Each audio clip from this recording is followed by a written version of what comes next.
پر خوب رنگ برنگی لائٹوں اور کرسمس ٹریز سے سجا ہوا تھا۔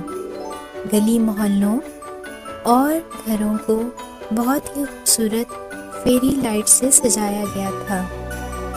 بیلا اور ایڈن کے ہاں کرسمس والے دن ایک بہت ہی خوبصورت بچی کی پیدائش ہوئی تھی، جس کا نام انہوں نے سنڈریلا رکھا تھا، کیونکہ وہ پریوں اور شہزادیوں جیسی خوبصورت تھی۔ سنڈریلا کا بچپن ہنسی، محبت اور اپنے پیارے والدین کے ساتھ کرسمس مناتے ہوئے گزرا تھا۔ اسے ہمیشہ سے کرسمس کا بے صبری سے انتظار رہتا، کیونکہ وہ کرسمس کے دن ہی پیدا ہوئی تھی۔ تاہم جب سنڈریلا 7 سال کی ہوئی، اس کے والدین ایک ٹریفک حادثے میں چل بسے۔ سنڈریلا کی حسین دنیا سنسان ہو گئی۔ اس کے والدین کے جانے